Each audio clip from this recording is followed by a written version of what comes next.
Now, I do appreciate that this video might alienate half of my audience base because you're more interested in the real world stuff and not the gaming stuff, but this is still kind of like an opinion bit, kind of like a history bit. It's multiple bits in one, because basically what happened this year on February the 4th, NASCAR Racing 2003 turned 20 years old. And it's a little weird that none of the big sim racing YouTubers have done anything for the 20th anniversary.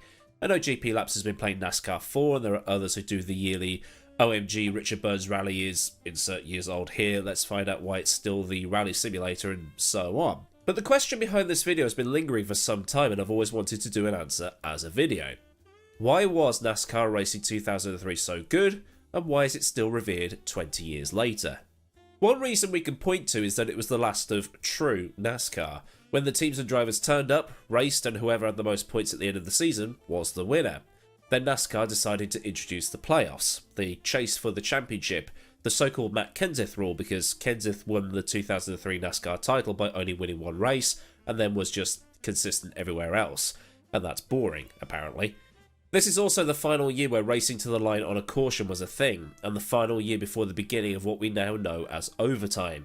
It was the last season where you could argue that it was still a racing series.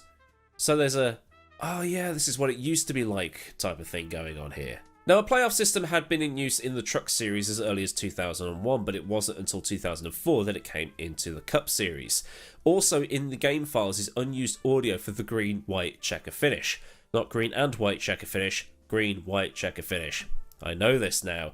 Basically, Papyrus was either going to be bringing in a standalone truck game, or they were going to be having some sort of expansion pack for the trucks, and then they could use that same audio for the 2004 expansion pack in, well, 2004, when that green-white checker finish came into NASCAR proper, if that makes any sense. In addition to it being the last season of real NASCAR, it was also the last NASCAR game to be developed by Papyrus, who are behind things like NASCAR Racing 3, which was my introduction to NASCAR as a whole, and the absolutely brilliant Grand Prix Legends, which will also have a birthday this year. 25 years as it so happens. So what you have as a base game is something that will keep you occupied for hours. All the tracks and all the teams. Well, except for Chip Ganassi, but that would later be modded in by the community. And because the templates were readily available and you had some software that could export TGAs, you could put in your own paint schemes. Everything from something fictional that would fit the grid you're playing with, to something that's covered in logos that would annoy your stereotypical NASCAR fan. On top of this, the game was published by Sierra, whose bread and butter was parser-based adventure games and then point-and-click adventure games. Games such as Space Quest, Leisure Suit Larry, Quest for Glory, Police Quest, and King's Quest. If there was a quest, chances are Sierra had it in the 80s and 90s, and the Space Quest games were some of the first video games I ever played. When it came to technological advancements in gaming in the 90s, Sierra tended to be ahead of the game. I remember playing Space Quest 4 and seeing 256 VGA colour cycling for the first time. That was incredible. Okay, that game was released in 1991 and I didn't see it until my brother and dad played it in, 1996? That's if you got that far because of the way things worked. It takes too long to explain. And Papyrus also tended to have industry-leading things too. And I didn't know this until now, but in the game code is the ability to have multiple grooves. The game only came stock, no pun intended, with just one groove, but if you edit the files, you can have 2 grooves, 3 grooves. So if you add in an IndyCar mod to the game, you can have the 3-wide start for the Indy 500. Madness. But that modding side did take a hit at the end of 2003 because Papyrus lost the license to EA and the game was quickly pulled from all shelves just before the 2004 game arrived, which meant that the modding scene was only working for a small community doing things like skin packs, the new cars, and things like that. The game, after a patch put in by Papyrus just before I think they lost the license, made that the game now had 4 physics sets available. Standard Cup physics, Xfinity type physics where the cars are a little bit slower, truck physics so you can race the trucks if you want to, and something called PTA, or Project Trans Am. This was essentially there so you could run an IndyCar mod or even V8 supercars. Yes, that's a thing. The modding scene took another hit around 2006 when the source code for the game ended up being sold to a company called Fast Racing, who saw these modifications to NR 2003 as being an infringement on their product. I don't know the ins and outs of it, but it had something to do with a Group C mod that had been released for the game. Fast Racing lost the lawsuit, but knowing there was a watchful eye out there, there was a bit of a drop in the modding side for non-NASCAR content. But since the car of the future, or whatever it was called in about 2007 or so, the modding side has not stopped. Very much in the same way the Richard Burns Rally modding side hasn't stopped. New cars are made every year. New tracks are being made. Updates to the existing ones have been made. The graphics all round being done up. Skin packs for every season, and now the next gen cars are in the game. You'd have multiple mod groups making the same thing.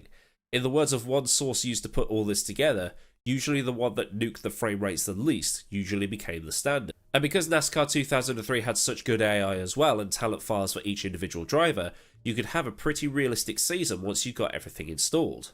And while it might seem the ovals and just turning left might get boring, there's so much content that can be added in to keep it feeling fresh. If you wanted, you could create a fictional driver and roleplay several seasons at 100% distance if that floats your boat. Racing the AI is very possible, and you'll get some decent racing out of it because they'll crash, they'll blow up, they'll pit under caution and all that stuff. Somewhere in the code is the code for red flags, apparently. Now, until iRacing came along with its own single-player AI system, NASCAR Racing 2003 had the best AI this side of Grand Prix 4. Stuff that rFactor 2, Assetto Corsa, AMS2 just can't get right. And it does have to be said here that iRacing evolved from the NASCAR Racing 2003 source code. The guy that bought it and turned it into iRacing used to work for Papyrus, so he must have known what they were sitting on. And if you wanted to take the time, you can edit the AI. You can edit a couple of text files to make the cars drive closer together at Daytona, so you're guaranteed a big one. You can make the cars drive a little more conservatively at Bristol, or go full masochist and make them drive bumper to bumper so you're dodging wrecks every time the race goes green. Make it realistic NASCAR racing, or the Hunger Games with V8 Mortars. And once the race is over, you can take the telemetry data and send it directly to Motec. Yeah, in 2003. And eSports guys the world over are loving it being stock in ACC and things like that. But it really is a single-player game these days. Getting online can be quite tricky, and anti-cheat systems can just kick you if it doesn't like the look of what you're doing. But with iRacing now offering 24/7 racing, with the exceptions of week 13 and downtime obviously, you can just get your online racing fix there, for NASCAR that is, assuming that you're willing to pay for it. And guys like Dale Jr. used to play NASCAR Racing 2003 constantly and only stopped because they had to go and race for real. But if you're a single-player racer just looking for old-school NASCAR with simple rules that anybody can understand, NASCAR 2003 is your thing. I mean, it's abandonware. Just simple Google search will tell you where to get it. This is more of a retrospect video, opinion video, rather than a here's how to get it working. Despite being 20 years old now, NASCAR Racing 2003 is still immensely popular, much like Richard Burns Rally still is. And looking at it, NASCAR Racing 2003 was released in that 4-year period or so that people do refer to as the golden age of PC sim racing. Sims that, despite their age and their quirks and the fact they look like arse compared to something like ACC, still have features and bits in their code that modern sims just don't want to touch. It is weird, in a way.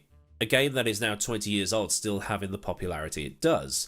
There is a nostalgia effect, sure. Like I said, 2003 was the last year of NASCAR being a most points win series. But when you're a game where you have features the modern games don't want to implement or can't implement, as licensing deals can have an effect on this, and when your base code is the basis for the current online behemoth that has a lot of the guys from the leagues of the old days racing at the top level, is it any wonder that people are praising it? Because it's not just a Genesis, it's a standard bearer. Papyrus got it right. It worked. What do you think? So then, a look back at the great NASCAR 2003. Are you still playing it? Are you still playing it online? Leave any opinions and memories down in the comment section underneath this video and get a discussion going. And while scrolling down, like the video if you liked it, despite the fact I'm all bunged up. And if you want more, get the Stefan bell on, subscribe, and you'll never miss out on anything I do around here. Massive thanks to the kind folk at Patreon for the continued support, and if you want to help out with the buying up of images for videos, or just help out with keeping things running around here, then a link to Patreon is in the description box for you. Or the super thanks, if you just want to do a one-off tip. So until next time, I've been a very bunged up Millward. Have a great day wherever you are, and I'll see you all next time for another video. Goodbye.